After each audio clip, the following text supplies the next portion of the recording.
Pressure ڈالا جا رہا ہے.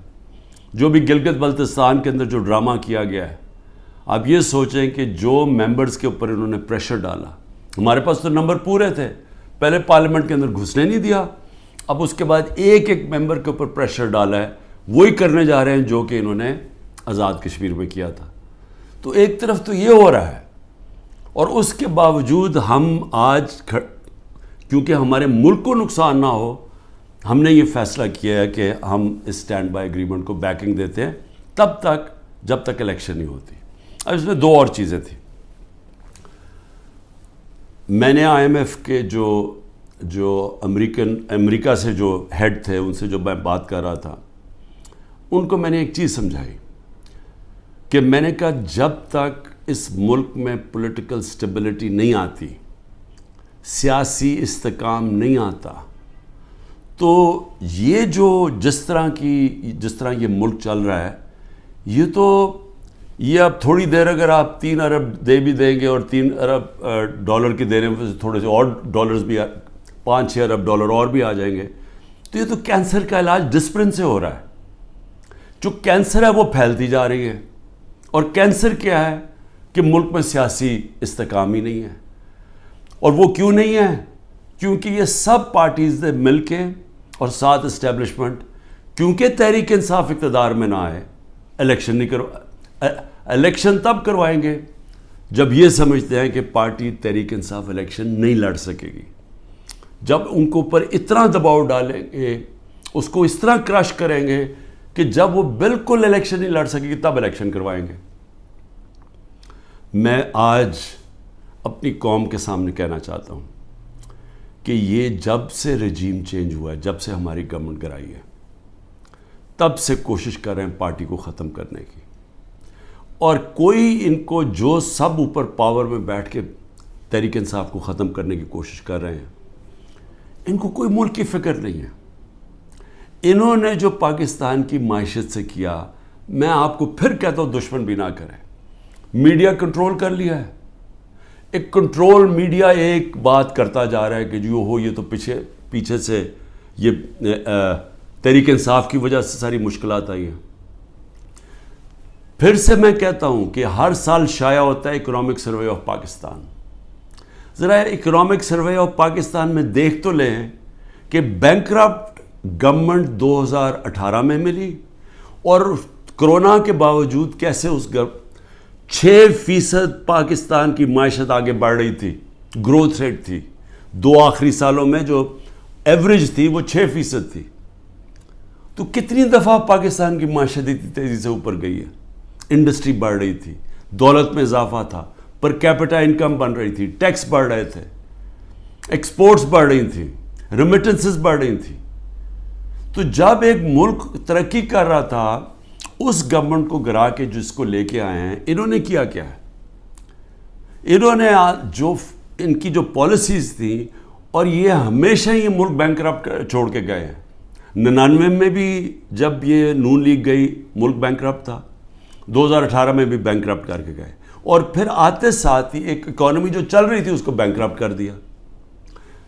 انہوں نے کیا؟ انہوں نے پہلے بھی جب ایکسچینج ریٹ کو زبردستی روک دیا جب 2018 میں, تو ایکسپورٹس گر گئیں. انہوں نے روپے کو جب اوپر رکھا جو اس کی مارکیٹ ویلیو نہیں تھی, تو اسے ہوا کیا؟ امپورٹ سستی ہو گئی, ایکسپورٹس مہنگی ہو گئی, ایکسپورٹس گر گئی.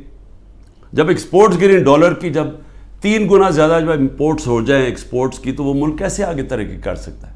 تو تب بھی انہوں نے یہی کیا. اس بار آتے ساتھ ہی انہوں نے یہ نون لیگ نے پھر وہ کیا, روک دیا اس کو روپے کو گرنے سے. لیکن مصنوعی طور پہ جب آپ روکتے ہیں, اس کا کیا ہوا کہ ریمیٹنسز گرنی شروع ہو گئی, ایکسپورٹس گرنی شروع ہو گئی. پھر را مٹیریلز جو امپورٹ کرتے ہیں ہم انڈسٹری کے لیے, اس کو بند کر دیا. انڈسٹری نیچے جانی شروع ہو گئی, ٹیکس کلیکشن نیچے جانی شروع ہو گئی. 3 ارب ڈالر کا ہمیں مل رہا ہے اس وقت آئی ایم ایف سے اسٹینڈ بائی ایگریمنٹ پہ جو پیسہ آئے گا.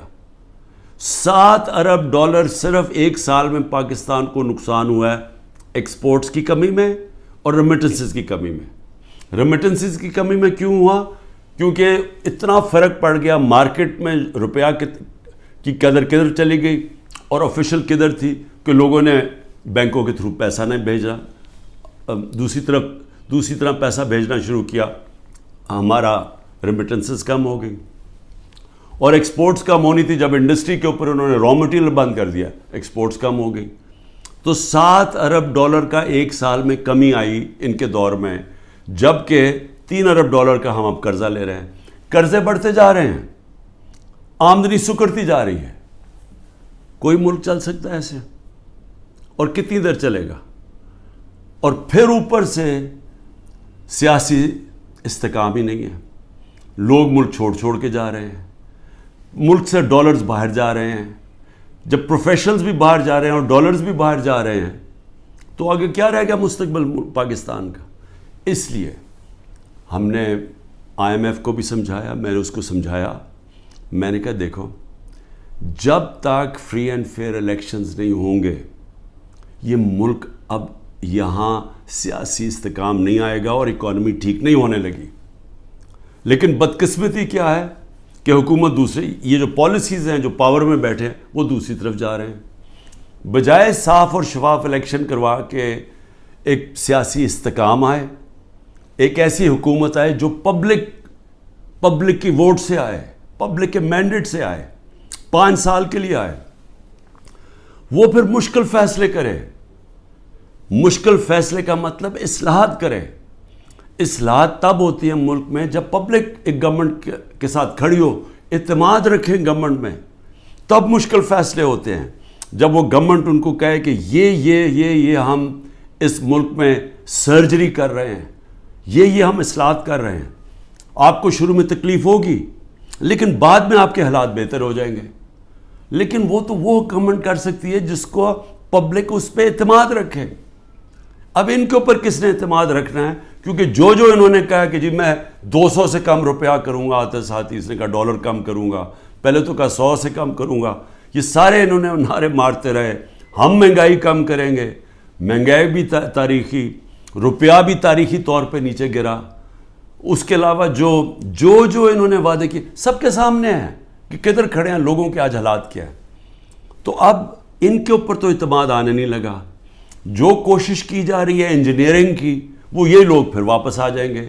تحریک انصاف کو کوشش کی جا رہی ہے کہ اس کو ختم کیا جائے. تو اس سے تو سیاسی استحکام نہیں آنے لگا اور اس سے تو آگے کوئی ملک کا مستقبل ہی نظر آ رہا. تو لہٰذا ہم نے ان کو یہ ضرور کہا کہ دیکھیں جو آئین کہتا ہے، آئین کے مطابق الیکشن کروائے جائیں. آئین جو فنڈامنٹل رائٹس، بنیادی حقوق کی حفاظت کرتا ہے، وہ اس کو امپلیمنٹ کیا جائے. کیونکہ آپ صرف اگر پیسے دے ہی دیں گے، پھر سے میں کہہ رہا ہوں کینسر کا علاج ڈسپلن سے ہوگا، تھوڑی دیر کے لیے فائدہ ہو جائے گا. کینسر تو پھیلتی جا رہی ہے. کینسر تو تب ختم ہوگی اس ملک میں، کاٹ کے جب نکالی جائے گی، جب ایک مینڈیٹ والی پبلک کی بیکنگ سے گورنمنٹ آئے گی. وہ مینڈیٹ اس کے پاس ہوگا، وہ پھر ایک وہ سرجری کاٹ کر کے جو اس ملک کے اندر جو غلط چیزیں آ گئی ہیں، جو ہماری ملک کے اندر اصلاحات چاہیے ہیں، جو مشکل فیصلے چاہیے ہیں، جو رول آف لا، قانون کی بالادستی قائم کریں تاکہ ملک میں باہر سے انویسٹمنٹ آئے، سرمایہ کاری ہوگی تو دولت کے اندر اضافہ ہوگا. وہ دولت میں اضافہ ہوگا تو ٹیکس، یہ جو قرضے واپس کریں گے. وہ دولت میں اضافہ تو ہونے نہیں لگا اگر یہ جو آج جنگل کا قانون ہے. تو وہ سب کچھ اکٹھا جاتا ہے. سیاسی استحکام، اس کے بعد اصلاحات میں سب سے پہلی اصلاحات رول آف لا، قانون کی حکمرانی. یہ جو جنگل کا قانون ہے یہ ختم کیا جائے، اور اس کے بعد پھر سرمایہ کاری ہو، اور اس کے بعد اس ملک کے اندر دولت میں اضافہ ہو، اور اس کے بعد ہم اپنے قرضے واپس کریں اور خوشحالی آئے پاکستان میں، لوگوں کو نوکریاں ملیں، بے روزگاری ختم ہو، دولت میں اضافہ، لوگوں کو باہر نہ جانا پڑے. تو وہ تو شروع ہوگا صاف اور شفاف الیکشن سے. اور مجھے جو افسوس ہے اس وقت اور خوف آ رہا ہے کہ ابھی تک جو پر اقتدار میں بیٹھے ہوئے ہیں ان کا کوئی اور پلان بنا ہوا ہے، اور وہ جو پلان ہے وہ پاکستان کو تباہی کی طرف لے کے جا رہا ہے. آخر میں ہم نے IMF کو یہ بھی کہا کہ اس وقت ہمارا جو کمزور طبقہ ہے شدید مشکلات میں ہے، اور اس وقت یہ جو پروگرام آپ دیں اس کے اندر ان کا خاص دھیان رکھا جائے. صحت کارڈ کو کئی کی جگہ ختم کیا جا رہا ہے. یہ ایک اتنی بڑی نعمت ہے غریب لوگوں کے لیے, مڈل کلاسز کے لیے, سفید پوش کے لیے, کہ اتنی مہنگائی کے اندر کم از کم ان کا علاج وہ جائیں تو کم از کم وہ جو ہمارا صحت کارڈ کہ 10 لاکھ روپے تک ان کو کسی بھی ہسپتال میں علاج ملنا چاہیے, اس کو رول بیک کیا جا رہا ہے.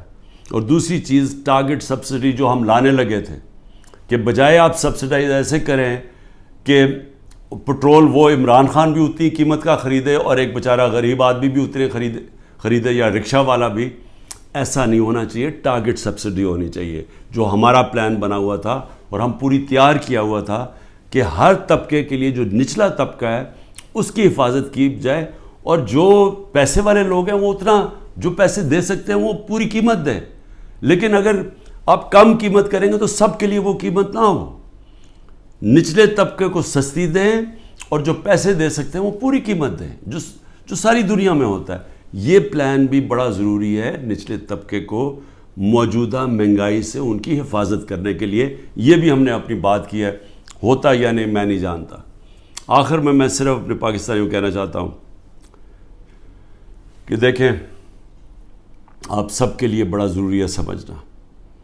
آپ یاد رکھیں کہ اگر یہ پولیٹیکل انجینئرنگ کے تحت اسی طرح ایک فراڈلنٹ الیکشن سے, جس طرح کی یہ سندھ میں ابھی الیکشن کرواتے ہیں, اگر اس طرح کے الیکشن سے یہی لوگوں کو واپس لے کے آنا ہے اور ملک کی سب سے بڑی جماعت کو کونے پہ لگانا ہے, ختم کرنے کی جو کوشش کی جا رہی ہے, اس سے سب سے بڑا نقصان پاکستان کی عوام کو ہے. اور 14 مہینے میں جو نقصان ہو چکا ہے, یہ مزید اور زیادہ نقصان ہوگا. یہ برداشت کر سکتی ہے قوم یا نہیں؟ میرے خیال میں یہ نہیں کر سکتی. میرے خیال میں یہاں ایک ایسا حالات ہو جائیں گے جو سب کے ہاتھ سے باہر نکل جائیں گے, جیسے سری لنکا میں حالات ہو گئے تھے. اور عجیب چیز سن رہی ہے کہ سری لنکا کے آج ہمارے سے بہتر حالات ہو گئے ہیں. یہ بھی آپ ذرا آپ کو دھچکا لگے گا سن کے. پاکستان پائندہ باد.